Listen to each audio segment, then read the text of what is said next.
What was in this bottle of liquid food? On this episode of Antique Bottle Stories.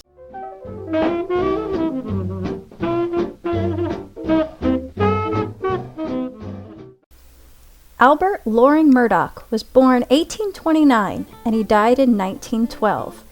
He lived in Massachusetts his whole life. He married twice because his first wife died, and he had a couple kids. Here's an excerpt from an article in June 1884. Symptoms resulting in blood loss should use Murdock's liquid food. Here's a case of a lady who suffered from general debility and had weighed 118 pounds but now weighs 96 pounds.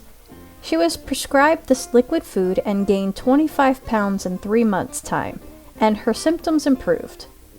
It goes on to say that in cases where the stomach cannot hold food down and the patient starving to death, using this food had resulted in unexpected results that exceeded expectations. It goes on to say that a hospital that uses this medicine regularly for an extended amount of time says that it has given exceptional results as well, and they proclaim it as one of the most valuable dietetic preparations in the world. Their only bit of critique is that it would be nice if it tasted better. The article said that if it's too disagreeable, you can add water to it. As it ferments, it tastes worse and smells worse, so it should eventually be thrown away. The liquid food is described as an extract of, some sources say blood of, beef, mutton, which is sheep, fruit, corpuscles, and soluble albumin. The fruits used are raspberries, cocoa leaves, and celery. Corpuscles are basically another word for blood. Albumin is egg whites for the protein. It's all mixed thoroughly with about 15% of whiskey. I mean, of course. Actually, they say that it was used as the only preservative in the mixture. The article describes the taste as raw blood, and it smelled gamey. It's reminding me of the video on Valentine's meat juice, which was a precursor to bone broth. The only difference is Valentine's was cooked and this one is raw. In another article, it's described as extract of beeves and mutton.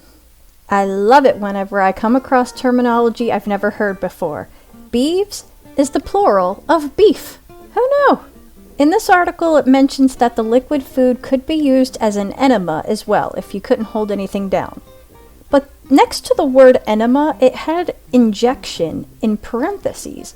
So it got me thinking maybe my idea of enema is different than what their idea was. I thought maybe it meant intravenously. So I went and searched enemas in the 1800s, and lo and behold, there are all these enema syringes.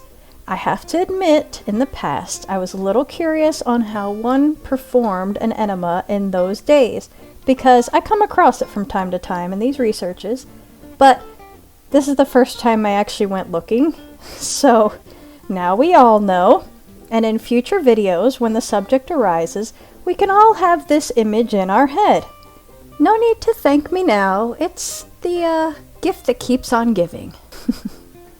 Let's get back on track, shall we? It continues to say that they have conducted trials on babies who seemed hopeless to die because they couldn't hold anything down at all, and was given a few drops every half hour and almost immediately noticed an improvement. They are advising that if your baby isn't thriving, not to change his food, but just add a few drops of this to his food. Another story tells of a woman whose womb was ruptured after childbirth and had so much blood loss that she was so weak that doctors thought she wouldn't live much longer. They started her on the liquid food, and 3 weeks later she was stable enough to bear an operation. 3 months after the operation, she was completely recovered. An article written in 1885 reads, "Our Mr. Murdock is the first American ever honored by having a ward in one of the leading hospitals of London named after him. There's also a free hospital for women which houses 50 beds in London, all of which are occupied. While I was looking into this, I also saw that Boston also has a Murdock Free Hospital for Women, and it ran from about 1886 to 1889, and every bed was free. I found a book of letters of a young girl, Mary Anton, and in one letter written in September of 1900, she writes that she personally knew Mr. Murdock in his later years. She says that he picked girls, and I'm not sure of the criteria, to educate and empower and try to give them a better life. He would call them his nieces. He offered to buy her all the books she ever wanted, take care of her financially so she didn't have a need in the world. She said he never asked for anything in return and promised not to interfere with any of her plans for herself, even if they contradicted with what he thought. He would even take her traveling if she wanted. She wasn't sure how to take this offer, so she asked around and she decided to go ahead and give it a try. She said she enjoyed the travels and the books, and she called him her rich uncle. I looked her up on Ancestry and I saw that the year that she wrote that letter, 1900, she was 17 years old. She got married the following year. I wonder if her rich uncle continued to be in her life. This book of letters was very interesting to read, but she doesn't mention him again. Not that I saw, anyway. I found Murdock's last will and testament, written a year before he died, and I found it very interesting. He bequeathed his formula for Murdock's liquid food and all the machinery and supplies to a lady named Mrs. Lydeston. But I guess she declined the offer, so he later revamped his will to bequeath it to his grandson. As far as his nieces, he set up a scholarship fund for his nieces to continue their education. In specific cases, he had a sum of $2 per week to be paid to them until their 21st birthday, and then they are to receive one final check for $1,000. To put $2 a week into perspective, women who worked an average of 59 hours a week, usually closer to 70 hours, and the average pay was about $5 a week, and with overtime, sometimes up to about $7 a week. So $2 a week was not a bad gig. $1,000 at age 21 would be quite a nice start to a life. Here's a quote from his will. "To our higher education is due our prosperity and freedom from caste, and our superiority over all nations. As an educated man or girl over one not educated, the difference is as great as that of the living over the dead." End quote. I've said it before, but I love how they spoke back then. Even reading young Mary's letters, she spoke so elegantly.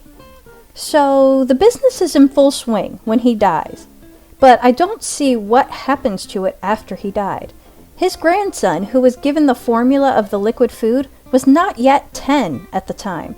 And after a quick search, I found the grandson working at a beverage company and had moved to Pennsylvania on this document when he's 35. I never found the story on how Murdock came up with this medicine. I wonder if it was similar to the story of the Valentine's meat juice, where the wife was sick and couldn't hold down anything, and the husband was desperate to try to find something to help his wife. I wonder that because Murdock's first wife died. Maybe he too was trying to find something to help his wife. I know on his will, he left some money towards different institutions in his late wife's honor. My bottle is from somewhere between 1890s and maybe 1900 or so.